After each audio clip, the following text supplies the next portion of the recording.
Good afternoon, everyone.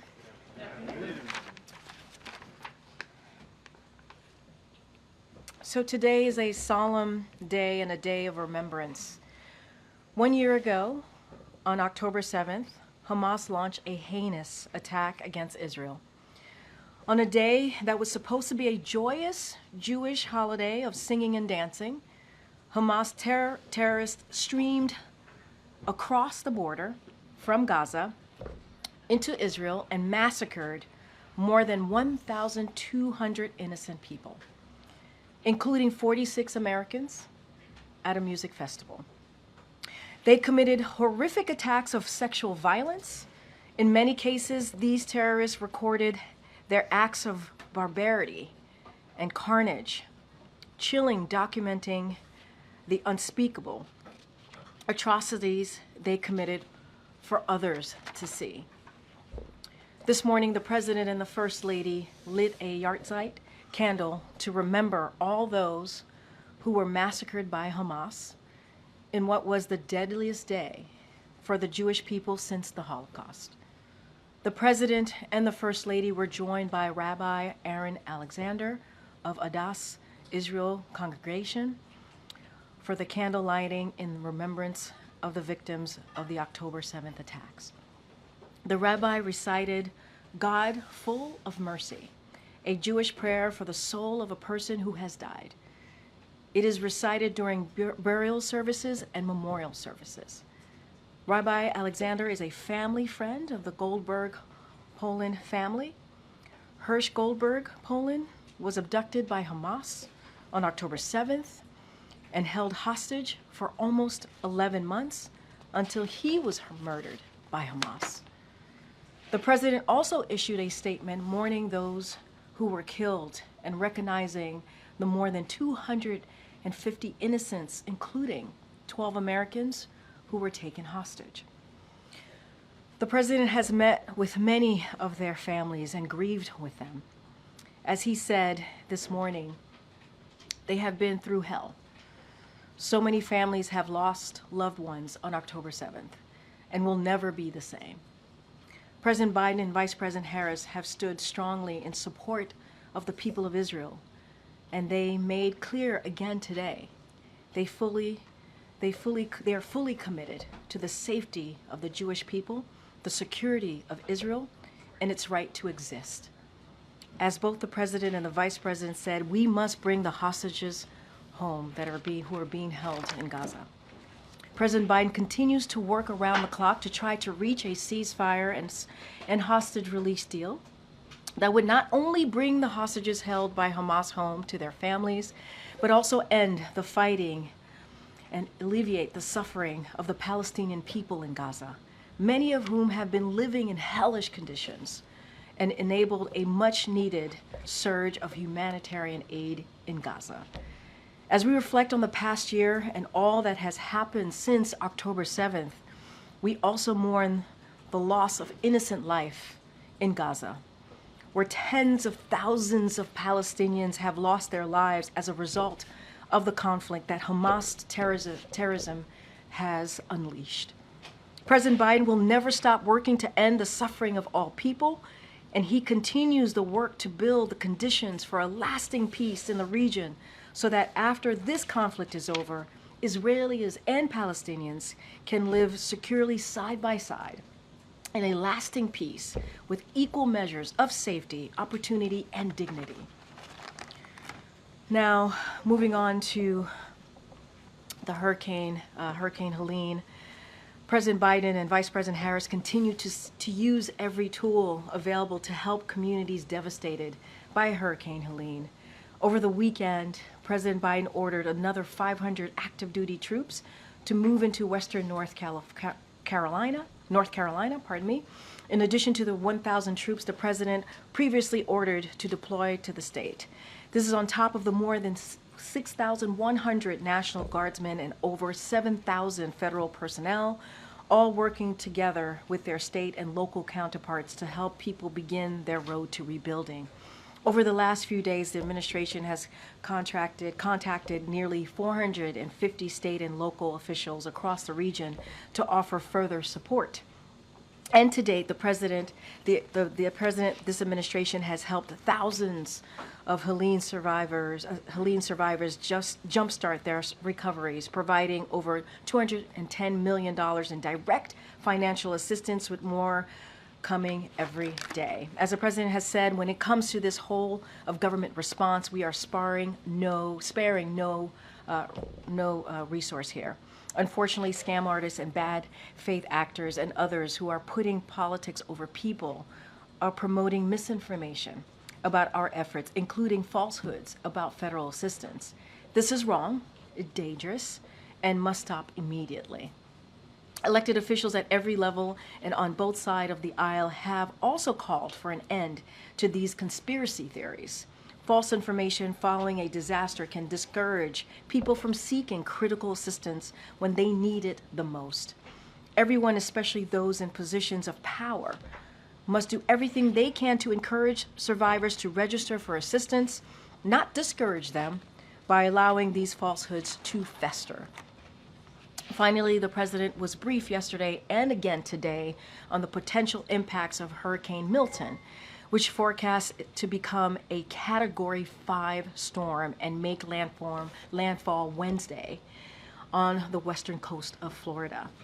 As with Helene, FEMA and other federal agencies are actively pre-positioning life-saving resources in advance of the storm, and earlier today the president approved Governor of Florida's request for an emergency disaster declaration, which unlocks additional federal resources to help the state respond to the storm.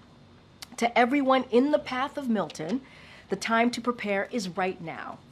Visit ready.gov or go download the FEMA app to make a plan today. The time is right now. Please, please, please listen to local officials. It could save your life. Now, the Biden-Harris administration is committed to preventing, detecting, and responding to health emergencies globally. On September 27th, Rwanda's Ministry of Health announced an outbreak of Marburg virus disease, MVD, and the Biden-Harris administration is working closely with the government of Rwanda to end the outbreak as quickly as possible. As we have all experienced in recent years, health emergencies are a global issue we must address together. CDC assesses that the risk of the infection with this virus in the United States is low, and there are currently no confirmed MVD cases outside of Rwanda. Since learning of this outbreak, the United States has committed to making nearly $11 million available to address urgent health needs in Rwanda and surrounding countries. And although there are currently no FDA-approved vaccines or drugs against MVD, the United States also contributed investigational vaccine and therapeutic doses, which arrived in Rwanda this weekend, just 1 week after we learned of the outbreak. In addition, to keep Americans safe, we are implementing additional precautions for a small select group of travelers arriving in the United States from Rwanda, including additional health screenings. These measures will advance ongoing efforts to protect public health and reassure the traveling public that the risk of MVD spreading during air travel is minimized. And today we saw the Supreme Court decision and what it means that women in Texas could still be denied critical emergency medical care because of the state's dangerous and extreme abortion bans. We have seen and have heard the horrific stories of women being denied the care they need because of these laws. Also today in Georgia, the state Supreme Court reinstated an even more extreme abortion ban.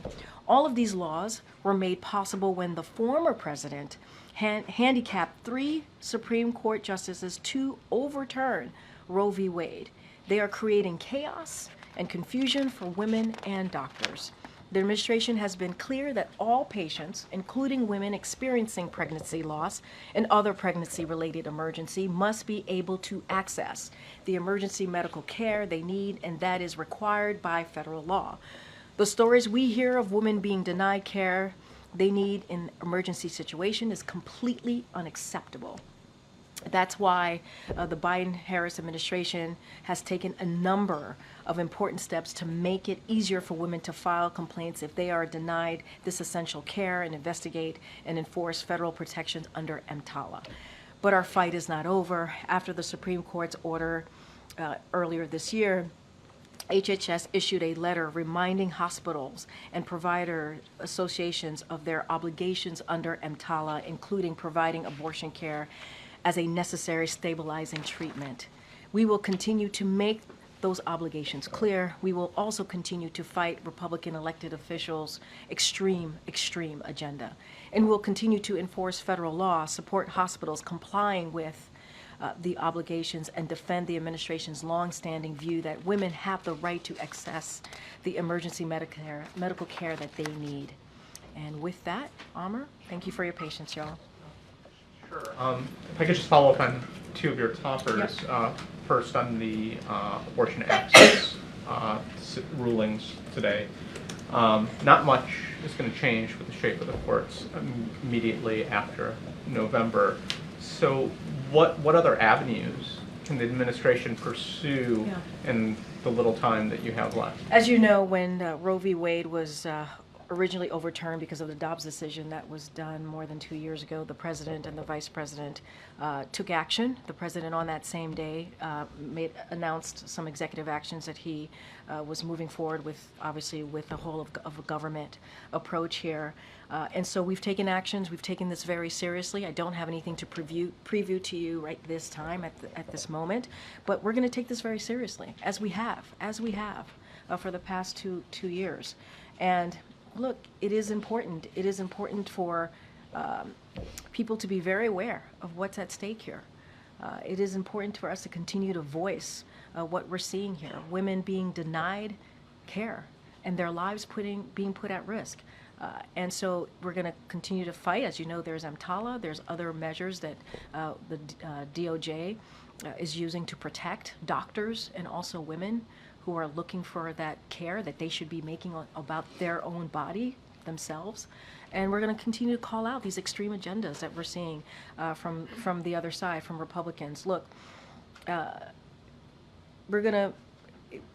have anything to preview today, but it is important to call this out. It is important to say how dangerous this is and how this is a freedom that has been taken away from women. Just follow on storms. What's the confidence that FEMA is prepared to handle what could be two major disasters at the same time? And can you talk a little bit more about what they're doing specifically with Milton while they're still handling Helene? And then finally, there was a report, I believe it was NBC, just as we were coming out, that Governor DeSantis is dodging calls with Vice President Harris and President Biden. Is that an issue? Is politics starting to sink into this? I mean, that's really for the governor to speak to, right? You've heard me mention, I believe in the gaggle last week when we were heading to Florida and Georgia, we invited the governor, right, to come and survey the damaged areas with the president. Obviously, we're in Florida. We invited the governor of Florida to come. It was his decision to not attend or not be there with the president. The president has reached out around Hurricane Helene. He reached out. It is up to the governor. It is really up to the governor. We know, I can say, and I think you've heard this from the FEMA administrator. She has been able to speak with the governor. She spoke with him yesterday in regards to Milton, that hurricane coming shortly. And so we have been in touch with state and local officials in order to be able to help the people of Florida who are going to be impacted, who were impacted certainly by Helene, and we're going to continue to certainly pre-position on the ground, and we're going to support. We're going to support the communities with whatever they need, and whenever. That is our commitment. That is our commitment to the folks who are going to be impacted. So we've been in touch with state and local officials in Florida, and we're going to ensure that we meet in advance what their needs are going to be. And FEMA's on the ground supporting that. So that's important. It's up to the governor. It is up to him. We are doing our part in the Biden-Harris administration, working, obviously FEMA's work is on the ground, all hands on deck, whole of government, robust approach here. And so, again, that's for Governor DeSantis to speak to. Is it accurate that the president and vice president have made outreach efforts and they have not been answered? You've asked us, we have made outreach, and regarding certainly Hurricane Helene, and as I mentioned, the good thing is the FEMA administrator, was able to connect with the governor yesterday. I think that's important. But look, we're gonna do the work. We're gonna continue to talk to local and state officials. That is important as well. We're gonna pre-position as this Hurricane Milton, is coming towards, as it seems, towards Florida. Category 5. That's nothing to joke about. That is very, very serious. And so we're taking this serious, as the president has done many, many times when we've seen these types of storms coming our way. Yeah. So we're gonna do our job, do our work here. Go ahead. Thanks, Karine. We're learning that DeSantis refused to take a call from Vice President Harris specifically around Hurricane Milton. Can you just talk about that and any communication around this new hurricane? Look, that is something for the governor to speak to himself. If you have the president and you have the vice president reaching out to offer up assistance provided to your constituents, the people who live in your state, to make sure we are doing everything that we need to do from a federal response, and we're reaching out, offering our support. That's for the governor. The governor, is up to him if he wants to respond to us or not. But what we're doing is we're working with state and local officials to make sure that we are pre-positioned, to make sure that we are ready to be there for the communities that are going to be impacted. We are doing the job that is needed, that we believe is needed to protect the communities and to make sure that they have everything that is needed. You heard me talk about the declaration. We approved that for Florida. That's moving forward. And so we're taking this very, very seriously. That's for the governor to speak to. That is. Trump and some of his Republican allies have been spreading misinformation about the federal response to Hurricane Helene. So what exactly is the White House doing to combat that misinformation? And can you just talk about the impact it's already having on the ground? It's a great question. Combating misinformation and disinformation is always, always critically important. It is. You heard the laydown that I gave at the top. The reason I did that at the top is because we wanted to make clear that things are available to the public, folks who are impacted, and that misinformation, disinformation is indeed dangerous. It gets in the way in what we're trying to do here. It does. And there's been a lot of falsehoods. And let me just fact check a couple of things because it's really important. It is wrong, it is dangerous, and I also called out there are important people who have power, privilege, who are spreading these falsehoods, and they need to stop. They need to stop doing that. So, disaster relief, this is a falsehood. Disaster relief funds used on immigrants illegally in the U.S. The fact is, no money is being diverted from response needs. That's the fact. Another falsehood, FEMA confiscating Helene survivor property. That's false. That is not true. The fact is, FEMA cannot seize your property or land, period. Another falsehood that's out there, FEMA will only provide $750 to disaster survivors to support their recovery. That is a falsehood. That is not true. The fact is, this is an upfront payment for urgent needs like food and medication. Many survivors will qualify for more assistance. Another falsehood, FEMA, FAA are restricting airspace in North Carolina. That is not true. That's false. The fact is there are no airspace restrictions in North Carolina. So we're going to continue to combat these. It's important to combat them. But people who have a microphone and a podium should not continue to spread this falsehood. It is dangerous. It is incredibly dangerous. Is the administration tracking that, having an impact on the ground in terms of people not seeking the aid they need? Because is that happening? But that's a concern. That is a concern. And people who need help should seek help from the federal government. There is assistance out there. I talked about hundreds of millions of dollars already being provided to impacted areas. And now we have Hurricane Milton coming. We can't have this. We cannot. This needs to stop. This needs to stop. If you care about your constituents, if you care about the people, if you care about Americans, you shouldn't do this. You shouldn't spread these falsehoods. It is dangerous.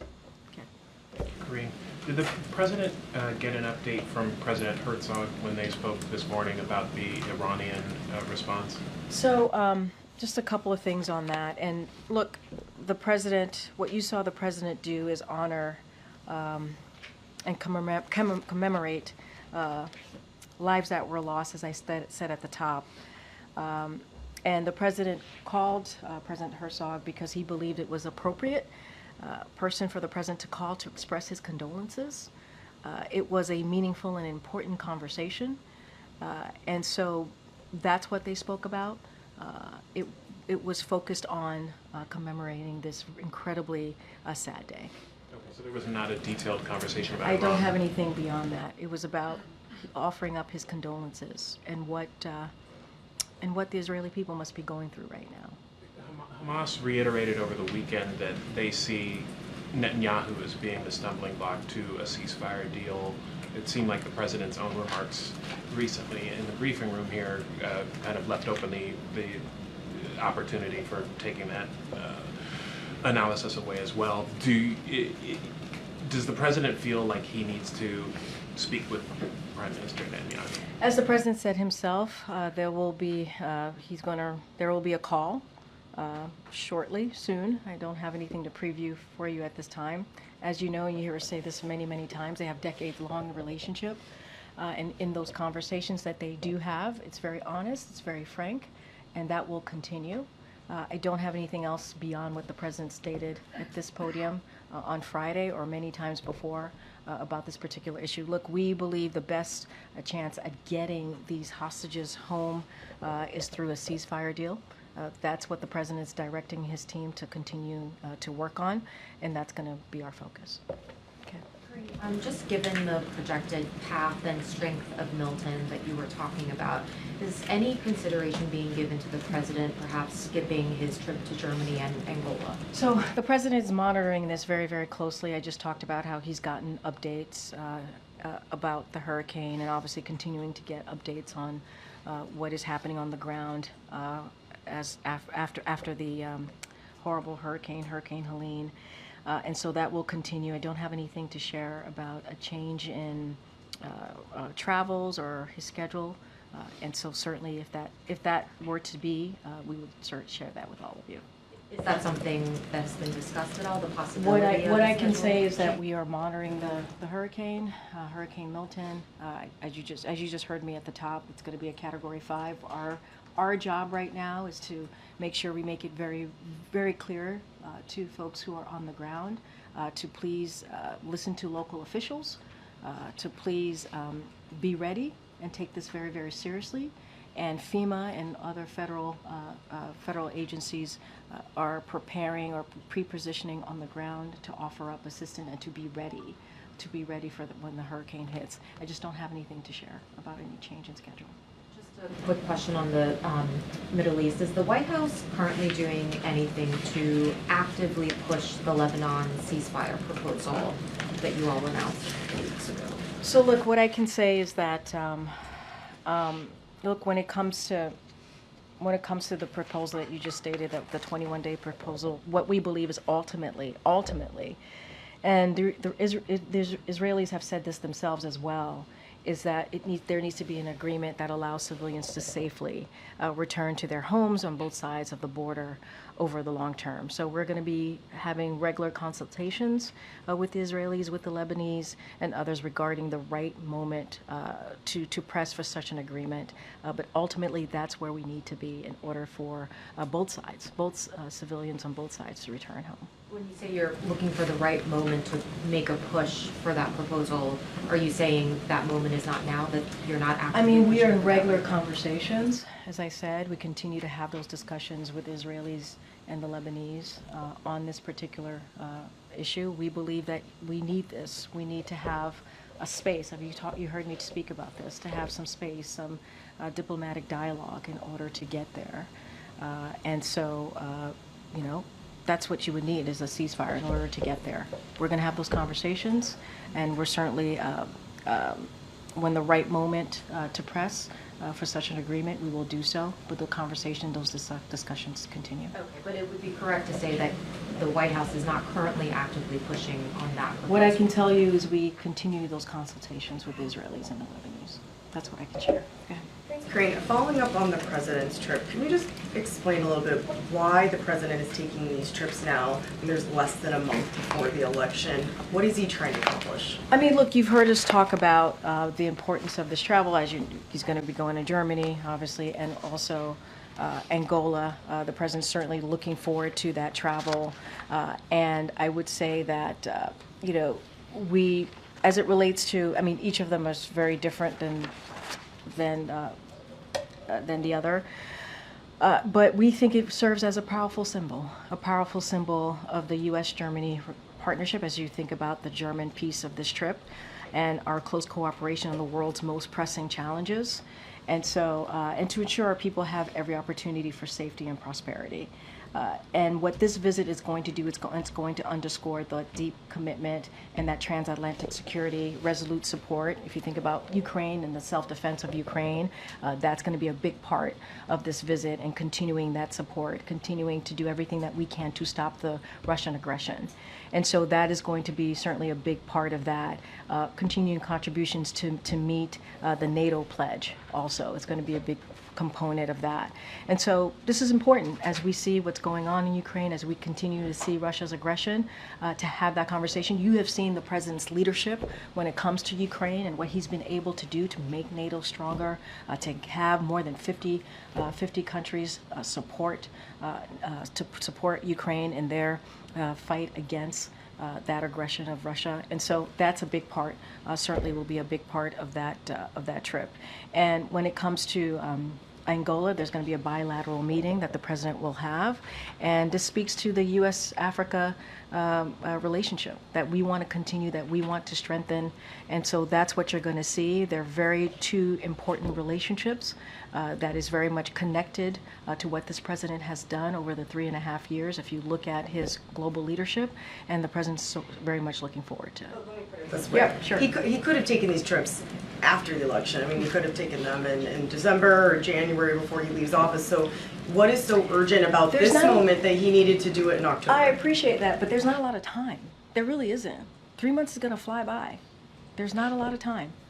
And so the president wanted to get this done. We had said, as it relates to Angola and going to the continent, the president had made a commitment and a promise to go to Africa, to continue to show his commitment to that relationship. And that's what the president wanted, to keep that promise. And so 3 months is not a lot of time. And so this was the right period of time to go to get that done. And we're also going to go to Germany, as I talked about, that NATO, the continuing that NATO pledge, continuing what we're doing for Ukraine as they're fighting against Russia's aggression. All of these things are really important to our relationships with those partners, but also to what we're trying to do on behalf of this country, on behalf of Americans. And so 3 months is not a long time. As you know, that's going to fly by. That's going to fly by. Go ahead. Karine, the other day the president said that if the Israelis strike back in Iran, they ought to do so in a proportionate fashion. He said that he did not believe they should strike nuclear sites, and then he seemed to suggest he didn't think they should strike energy sites either. So what in the president's view would be proportionate? I'm not going to get into, I appreciate the question. I'm not going to get into what's proportionate, not proportionate, get into that back and forth.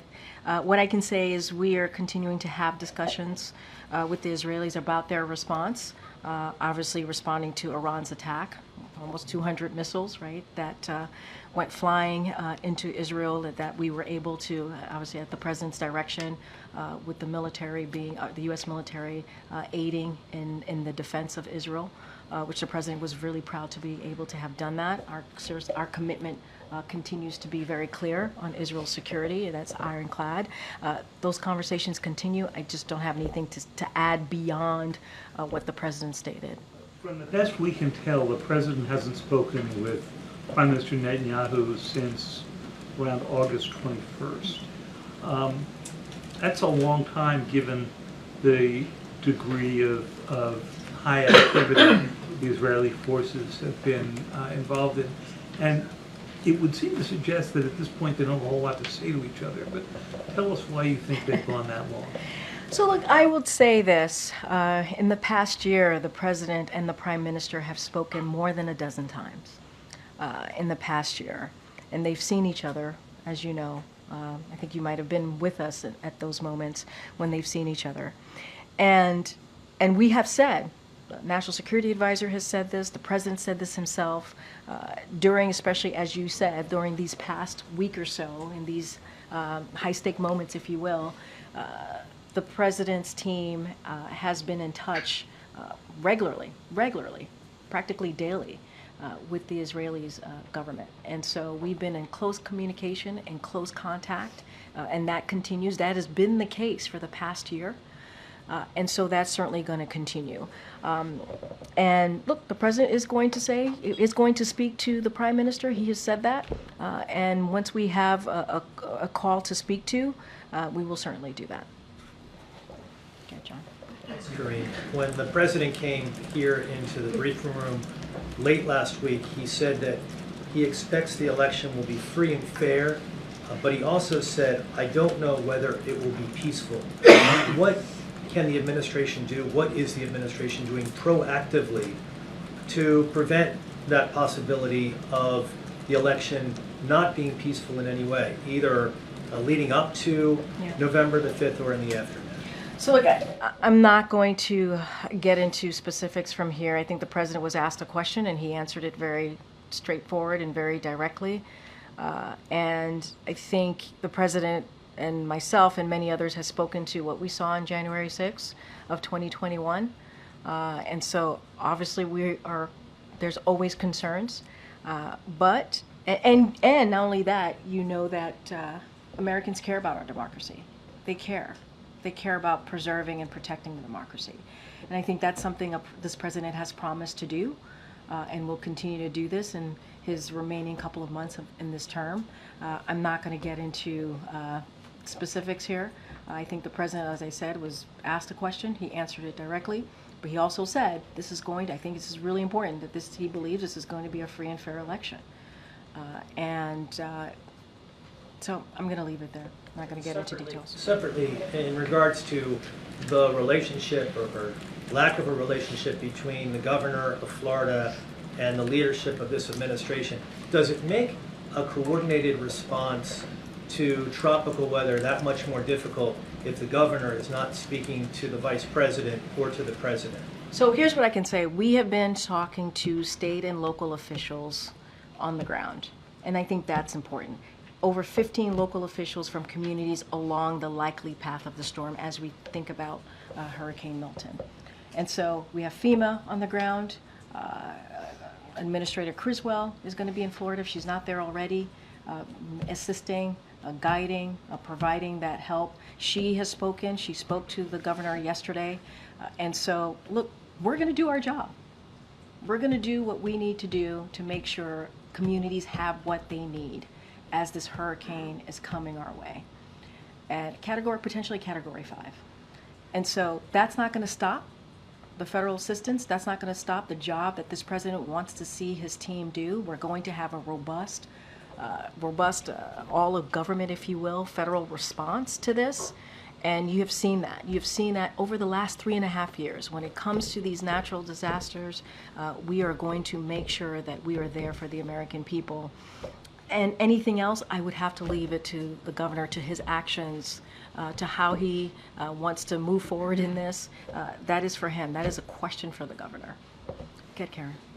You used the phrase incredibly dangerous a couple times talking about the misinformation Yeah, of the hurricane. it is. And given how widespread it has been over the past few days and how much of an effort FEMA and the administration has made to combat that, how concerned is the president that what we're seeing now with this storm is perhaps a preview of the misinformation we might have on Election Day or in the days following that? So look, misinformation, disinformation is a problem across the board, and we have to combat it. It is. It is something, whether it's the election, whether what we're seeing currently right now with Hurricane Helene that just came through, and obviously Milton is on its way, sadly. We have to combat that. And I'm saying they're dangerous, yes, because they are. They're critically dangerous to have this misinformation, disinformation. And that's why at the top I called out You know, you have some powerful people out there who continue to spread conspiracy theories. It is not helpful. It is not helpful to what we're trying to do as we're trying to assist Americans on the ground in trying to figure out how the best way to respond, what they need, what their needs are. And so, yeah, it's not ideal. It is dangerous, in fact. And let's not forget, I do want to say this, when dealing with Hurricane Helene, you heard from Republican governors, Democratic governors, speak to their response. South Carolina Governor McMaster, federal assistance has been superb. We are asking for everything we need. And Virginia Governor Youngkin, incredibly appreciative of the rapid response. Governor of Georgia, Governor Kemp, appreciated President's call offering any other things we need. Thanked President for giving aid to more counties. I mean, there's a bipartisan response to Hurricane Helene. And you see that, you hear that from elected officials on both sides of the aisle. They're very thankful for what the federal government has done and continues to do. But you have this misinformation, disinformation that wants to tear it apart. And this is a time for communities to come together, for all of us to come together. It doesn't matter if you have an R or a D behind your name. It is a time to come together to actually deliver for these impacted communities. So yeah, it's dangerous. Thanks, Karine. On the Boeing strike, Boeing is returning to wage talks, and just wanted to see if the White House is participating in any of those conversations, if there's anything you can share on. So look, as we've always stated, collective bargaining is something that this president believes in. It has worked. You've seen that work over the past couple of years under this administration, when we've called for it. I don't have anything to share beyond that.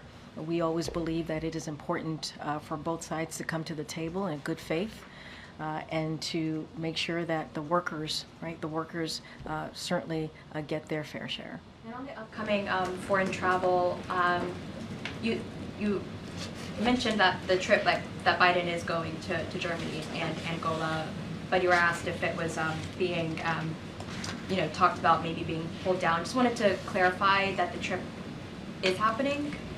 I don't have any changes to the president's schedule. That's what I've said. And the president's looking forward to going on the trip. Certainly, and you all will be the first to know and the first to know if that changes. And do you expect a call with Bibi before the election, or is Biden holding out until, or is the president holding out until The after president the said election? he was going to call the prime minister. I don't have anything else to share on timing. Go ahead. Karine, I was wondering whether you could comment on remarks like former President Trump made this morning, linking migration, crime, and genetics, and more specifically this sentence, quote, "We've got a lot of bad genes in our country right now," unquote. Well, that type of language is hateful, it's disgusting, it's inappropriate, and has no place in our country. I just talked about misinformation, disinformation, and how we have seen a bipartisan response when it came to Hurricane Helene, and how we're trying to bring our country together. It is important to bring people together. And tearing people apart, tearing communities apart is dangerous.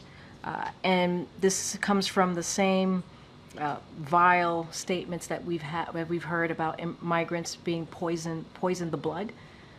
That's disgusting. And so this president, this vice president, we're going to continue to forcefully reject this kind of vile, disturbing, hateful speech. It has no place in this country. And we have to respect the rights of all. Respect the rights of all of us coming together. That's what we want to see, not tearing communities apart, bringing it together. Go ahead. A few questions on China. Could you please share what message President Biden sent to President Xi on China's National Day in the past weekend? And are they planning to talk by phone very soon? What's the main purpose of this phone call, considering the upcoming government transition in the United States? So to your question on the National Day, the president certainly conveyed the same message that he has done in the past couple of years, which is congratulating the Chinese people on occasion of PRC National Day on October 1st. As it relates to a call, I just don't have anything to share with you at this time. Okay. The president wrote a letter to congressional leadership asking them to add additional funding to the disaster relief effort, and I wondered if there was any more conversations behind the scenes happening to bring it back early. So, look, first, the letters focused on SBA's disaster loan program, which could soon run out of funding, and so the president wanted to alert Congress on that. That's what the letter primarily focused on. And in addition, the FEMA Disaster Relief Fund faces a shortfall at the end of the year, and so the president's letter was urging Congress to speed up and provide that funding, and that's what the president wants to see. And that's what the president was calling for. We want Congress to move appropriately, at appropriate speed to get this done. And here's the thing, in the past, Congress has been able to take quick action even when there is a recess to address urgent problems. So this is nothing new. This is nothing new at all. And so the president wanted to be very, very clear about where we are and what the needs are, and wanted to show to Congress in this letter the urgency of them acting. They need to act. Believe they should come back early? As I stated, this is not the first time Congress has been able to take action and to act on when it comes to urgent problems, urgent matter. They've been able to do that during recess. What we are going to continue to do is lay out the urgency of this getting done. We're talking about SBA disaster loan program. This is important to communities, especially communities that are impacted. Kat in the back. Thank you. I have questions on two topics. The first one, you mentioned the Supreme Court case regarding emergencies and abortion. The administration has not done much to enforce its interpretation of that law, that hospitals have to provide abortions in medical emergencies, particularly for hospitals that patients have reported that's not happening. Can you talk about the administration's efforts to ramp up enforcement in that area in the next couple months? Yeah. So I would refer you to HHS. This is on their purview, so I would refer you to them. And on the storms that are coming, and also on Helene, Florida and Georgia both have voter registration deadlines today. Some of the states that are in the path of the storm have them upcoming. Is the administration going to ask the states to extend those deadlines, or are you doing anything to prepare for storm damage to exist around Election Day and make it difficult for people to go vote? No, understand, and I've gotten this question multiple times in variations. So look, this is why it's important to do this type of response that we're doing. We want to make sure that the communities are getting the response, they're getting the recovery from this disaster, and we want to make sure that their voices can be heard in November. So I would certainly refer you to state election officials and certainly CISA as well to speak to that specifically. I just don't have anything else to share, but this is why what we're trying to do, trying to combat this misinformation, disinformation, working closely with local and state officials to make sure these communities have what they need so that we can get them back on their feet is so critical, is so critical.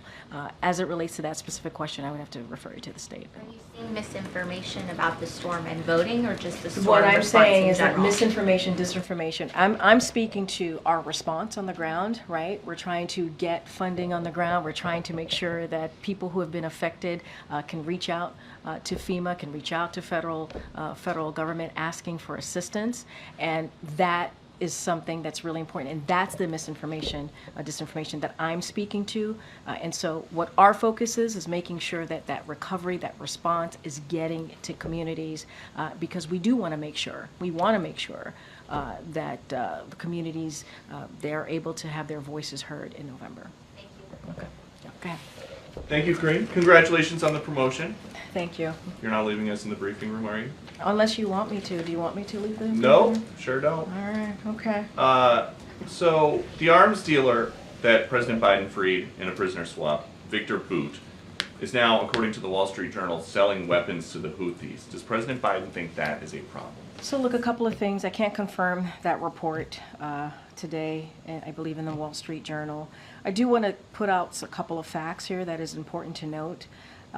Look, securing the release of Americans who are being held hostage and wrongfully detained is a big priority, is a priority for this administration. And I would note that we have been extraordinarily successful in getting that done. It is a top priority to get these Americans, again, wrongfully detained and held hostage. And so that is something, and it's not easy. It is not an easy thing to do. It is not, there are some difficult decisions that we have to make. We've been very transparent about that, very transparent. As you're talking about Victor Boot, that was related to Brittany's release. And so even then, a year and a half ago, we were clear about decisions that have to be made on a number of occasions, and it's incredibly difficult. And we've been transparent about it. We've been very transparent. So look, we're going to continue to do what we can, do everything that we can to bring Americans home who are wrongfully detained and held hostage. And again, frankly, we have had an extraordinary record of doing just that, and that's going to be the president's top priority. And on this issue of funding, the administration has money to send to Lebanon without Congress coming back. But Congress does have to come back to approve money to send to people in North Carolina. Do I have that right? Here's what I'm going to be very clear about. The president and the vice president has had a robust whole of government response to this. Hundreds of millions of dollars. I said it at the top, more than $200 million that we have directly put towards survivors here for disaster help. And that's because of this president's commitment to make sure that we are there for communities that are impacted. We take this very seriously again. We take this very seriously. And before the hurricane hit, we pre-positioned more than 1,500 federal folks on the ground to help. And so we have made sure that every state has gotten their storm requested emergency declaration. They requested it, and we made sure they received it. We've taken this very seriously. More than $200 million that we have provided to the impacted areas. But instead, people want to do disinformation, misinformation, which is dangerous, because then when folks on the ground hear that, they may not want to ask for the help that they need. That is there for them. That's our focus here. But President Biden is fond of saying, show me your budget and I will tell you what you value. If he's got money for people in Lebanon right now, without Congress having to come back, what does it say about his values? There's not enough money right now for people in North Carolina who need it. That's not misinformation. Wait, no, that is your whole premise of the question is misinformation, sir. What you do? Yes, it's misinformation. Is there money to send to Lebanon right now? I just mentioned to you that we provided more than $200 million to folks who are impacted in the area, and I just shared with you that people are deciding not to. People are deciding not to. Letter to Congress that there's not enough money to help people in North Carolina. We're talking about the SBA disaster loan. That's money for people in North Carolina, and that's important. And people in North Carolina need that. Wait, this is nothing new. Peter, this is nothing new. Congress comes together, they provide money, millions of dollars, for disaster relief. We're asking them to do the job that they have been doing for some time. From a letter that President Biden sent to Johnson, McConnell, Schumer, and Jeffries. The president's letter is not misinformation. Would you agree? No, the way you're asking me the question is misinformation. There is money that we are allocating to the impacted areas, and there's money there to help people who truly need it. There are survivors who need the funding, and it's there. That you don't like misinformation. I actually said we have the money available to help survivors of Hurricane Helene and also Hurricane Milton. Now there's going to be a shortfall, right? Because we don't know how bad Hurricane Milton is going to be. And so we're going to need additional funding. That's exactly what I just asked about. And you said it was misinformation. Yes. What you're asking me is why Congress needs to come back and do their job. That's what you're asking me. Congress needs to come back and do their job and provide extra assistance, extra funding to disaster relief fund. That's what Congress needs to do, and we're going to continue to urge that. You may not want that, but that's okay. That's what this president wants, and that's what the vice president wants. Thanks, everybody.